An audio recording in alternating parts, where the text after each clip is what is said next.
Great. And then our next nascent risk network is in the Pacific Northwest. So I'm really pleased to introduce Rachel Gregg, who is a senior scientist with EcoAdapt and leader of the Pacific Northwest RISCC Network. Rachel? Thank you so much. You can see my screen? All good? Okay. So the Northwest RISCC Network, we really kicked off probably June of last year.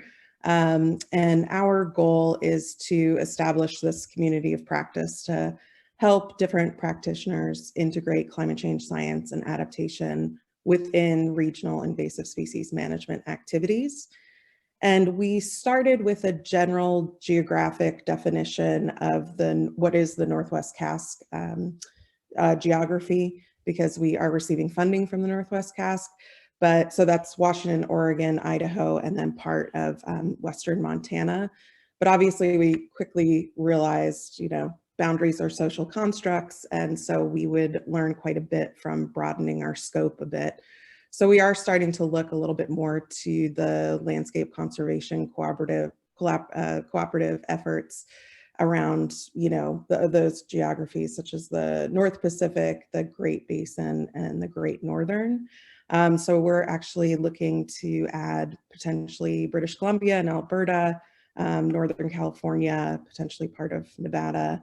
And we are working closely with Chelsea, actually in the North Central, to see where there's overlap or complements. So our advisory team, that's the first thing we did, was create this advisory team, and we have a lot of really good members. It's a bit in flux, sort of anybody who wants to participate is invited to join us. We have meetings every month. And so far, our members include all of the state invasive species councils from Washington, Oregon, and Idaho. We have a lot of participation from the U.S. Fish and Wildlife Service, National Park Service, and USGS. We have a couple of county representatives, King County Noxious Weed Board, which is, King County is where Seattle, Washington is. We have the Climate Impacts Group from the University of Washington, and then several state agencies are involved, such as Washington Department of Ecology, Idaho Fish and Game, Idaho State Department of Agriculture, Oregon Fish and Wildlife, and then some nonprofits like the Oregon Wildlife Institute.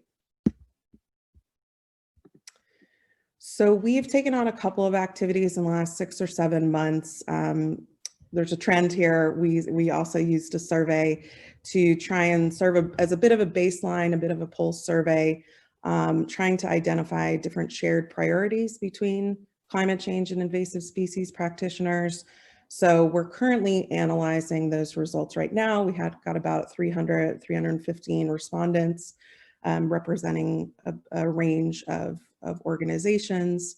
And so we are going to be sharing those results publicly, trying to figure out what exactly we want to do with them. But we know the advisory team is really interested in using those survey results as a bit of a roadmap or strategic plan for at least the first year of the network. And we're potentially talking about doing those surveys regularly, perhaps annually, as a bit of an update to kind of keep up to date with what it is that people are interested in learning more about and using from the network.